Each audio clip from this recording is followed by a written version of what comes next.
hoy la noticia en la mañana que uno podía encontrar en algunos medios de comunicación era esto que Irlanda declaró ayer la emergencia climática y no es el primer país en hacerlo. En muy poco tiempo se convirtió en el segundo país. ¿Cuál fue el primero? Reino Unido.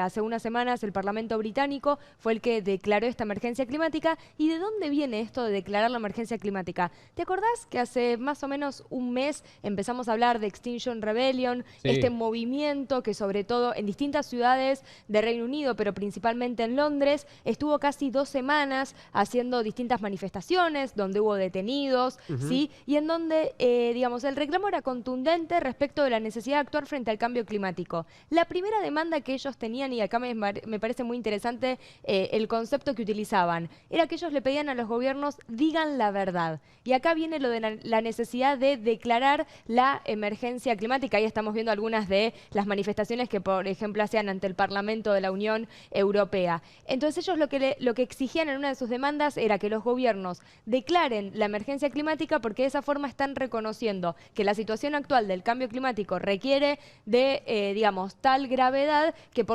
es de tal gravedad que por lo tanto requiere de acciones y de políticas acorde a esa situación de emergencia. ¿Se entiende? Ese era el reclamo por parte de los activistas. Fue el Parlamento británico el primero en declararla. Ayer fue Irlanda, que lo que es interesante es que no hubo diferencias entre lo que es oficialista y oposición, sino que todos los partidos coincidieron en la necesidad y que lo hicieron en conjunto con un informe de acción por el clima, que acá también me parece interesante. Fue un informe propuesto por la propia ciudadanía, ¿sí? Por un conjunto de representantes ciudadanos respecto de lo que para ellos debía ser el gobierno para hacer frente al cambio climático y cómo ellos estaban de acuerdo en diferentes porcentajes, en distintas medidas, desde, por ejemplo, arquitectura sustentable hasta también movilidad en las diferentes ciudades. Esto entonces es lo que empieza a ser noticia, ahora se está viendo en Europa, hay que ver si se replica en otros países del mundo. La pregunta que acá queda y empieza el debate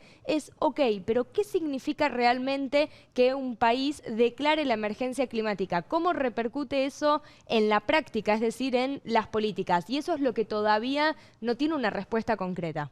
Pero digamos, lo que involucra también el decretar la emergencia climática puede ser mayores sanciones para aquellos que contaminen, por ejemplo. Uno quiere pensar eso. Porque... Bueno, lo que se espera, de hecho vos sabés que ayer en Irlanda un diputado decía, bueno, espero que esta declaración de emergencia climática haga que haya políticas para que dejen de incentivar, por ejemplo, exploración y explotación de combustibles fósiles. O sea, se esperaría que vaya luego aparejado de políticas justamente de desincentivar este tipo de actividades y favorecer otras actividades como por ejemplo el desarrollo de energías renovables. Y sobre todo ser más ambiciosos en cuanto a las metas de reducción de emisiones, que eso es algo que también se está pidiendo desde Naciones Unidas. De hecho, ayer hubo una reunión, algo así como la reunión de gabinete, ¿no?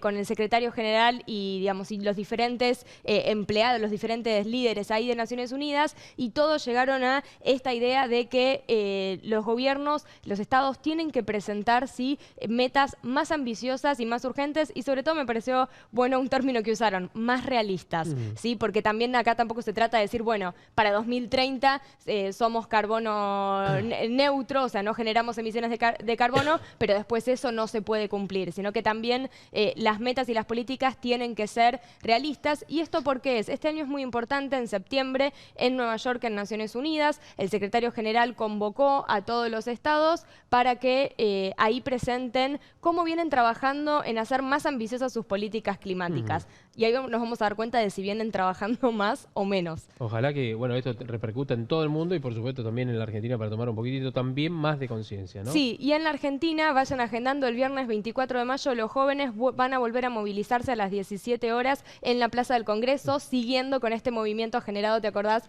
por la activista sueca de 16 años, Greta Thunberg. Así que el viernes 24 va a haber una nueva manifestación acá en Buenos Aires. Bien, gracias. Gracias.